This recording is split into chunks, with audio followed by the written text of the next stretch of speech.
Today I'm going to explain why I believe that none other than Darth Vader is returning to the Star Wars universe.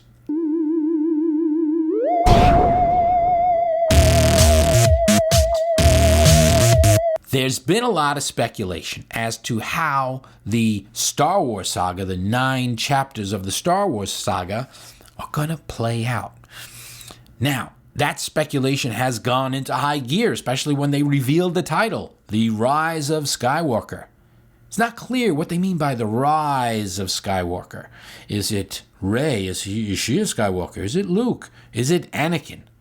Well, I think that regardless of which Skywalker's in the name, the character of Darth Vader will return to the franchise. Whether that is in the form of Anakin or that there's a fissure or a split in the Force in that Anakin and Darth Vader are in fact 2 different Force entities. I mean, after all, things have a weird way of going when the Force is involved. So here's my speculation and my reason why I believe none other than Darth Vader himself must return to the Star Wars franchise. And I use that word right there, franchise. Darth Vader is the franchise. That's why he has to return to the franchise. Let's face it, Darth Vader is money. Money in the bank for Disney and Lucasfilm, the parent company. Darth Vader represents the franchise like no other character. And this kind of plays into a video I did a number of years ago on the channel about what I call the perennial characters. That is, the perpetual characters, the characters that must be part of the Star Wars universe. Because let's face it, Disney owns Star Wars now, and Lucasfilm before it. And they did not intend to have this be a 1 or 2 movie thing. They didn't want to see it as just maybe even a simple bunch of sequels. No, this is a universe they created, and the central theme of that universe is good versus evil. You can never banish the evil and end the saga. And they don't intend on doing that. They're going to do more movies down the road, and not just in the next couple of years. They are Disney. They've been making Mickey Mouse features and toys and all sorts of memorabilia for like 100 years. If they want to continue to build on that Star Wars franchise, there are certain things that you can do to make sure that happens. Now, here's Han Solo. We all know that Han Solo, that's Harrison Ford, who, he's been written out of the universe.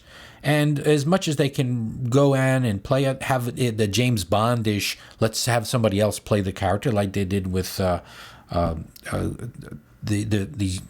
prequel-ish backstory of Solo, that's not going to be a perpetual character for the next 100 years. Nor could Obi-Wan Kenobi, although they've had an Obi-Wan character in quite a few of the movies, and they can make additional movies with Obi-Wan as some sort of character, but it's still not going to be there forever. Princess Leia, we know the story there, and it's going to be the same story with all these other actors at some point in time, certainly 100 years from now. And Luke Skywalker, the Skywalker and Rise of the Skywalker, perhaps, but let's put him there. Now, if you look at these little props, and I'm not usually a prop guy like a Carrot Talk, they're on this side of my little prop stand, which is a book. But look at these characters here. Here's a robot, BB-8. You could certainly include a BB-8 or BB-8-like character for the next 50 years. Totally conceivable. C-3PO, certainly. Chewbacca. We already know Peter Mayhew he's no longer around, but he didn't play the character in several of the movies. Boba Fett. They're making an entire series around The Mandalorian. Characters like that, part of the Clone War. And of course, there's nothing more definitive to the Star Wars universe than a stormtrooper. One of the coolest things about Star Wars when you first saw it was seeing thousands of these expendable characters just lined up in single file, of course, dropping like flies, but And there's R2-D2, and if you follow Star Wars legendary, the Star Wars mythology, when George Lucas conceived of Star Wars, R2-D2 was not just a minor little character. As far as he was concerned, R2-D2 was the narrator, because R2-D2 is perpetual. His memory was not erased after the prequels because he's the one telling the story. So he's always going to be around. They may not use him in every film, but characters like that. And of course, Darth Vader. Now, what's the common thread to all these characters and all these characters? And obviously, it's the fact that they could be played by anybody. In 100 years, somebody else could be wearing this suit. There's someone wearing that suit right now, walking around all the Disney parks. Same thing for all the other characters that are either in a mask or that don't even exist in human form. So, in dollars and cents, you will meet your destiny.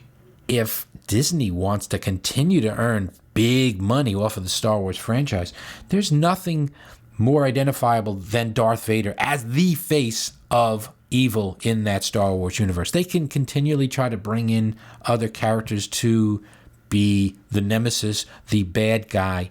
Kylo is arguably decent, but again, I think for the simple fact that you have a character that is so identified with Star Wars, and that's Darth Vader, it makes sense that even if they put Kylo Ren or some future generations of characters into that mask, there's nothing that personifies evil more than that face. Look at that face. That's a face even a mother couldn't love. That is the identifiable face of evil in the Star Wars universe. And it makes a ton of sense for Disney and the Star Wars universe itself to recognize what they've got here. They can literally bank on Darth Vader, bringing them toy revenue, merchandising revenue, movie revenue. Very impressive. This is the reason why I believe that regardless of which Skywalker rises, Darth Vader must be part of this universe going forward. I mean, just the thought that they killed off, seemingly, the most identifiable figure in Return of the Jedi, it never made sense to me at that point. So as far as I'm concerned, if they want this franchise to exist, not just in movie form, in toy form, and look at this. Here's a collectible piece my nephew gave me of Darth Vader, the most badass villain of all times. I mean, this is they're selling tons of these toys. They want to continue to make these sorts of products for the next 100 years or so. Bringing Darth Vader back makes sense, and that's today's idea of the day. Yeah, that's funny. That's funny. You and I, we kind of get along so well. We should meet one day. I mean, we've talked about it a dozen times by now. Yeah, why not? A little, we'll go out to a movie or something like that. How's that sound? Oh, I should just let you know, by the way, the pictures in my profile, they're not exactly accurate. The muscles you saw in the pictures, I photoshopped them in. yeah, I know. And the head, I'm not good at Photoshop, so I left the head on it. Yeah. No. Well, how about coffee?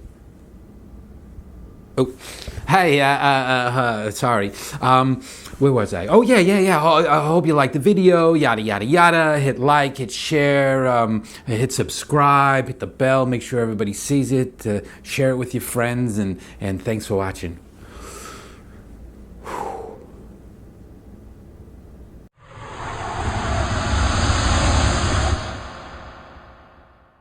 Yeah, that's right. Yeah, 4 fried chickens and a Coke. No, 4 whole fried chickens.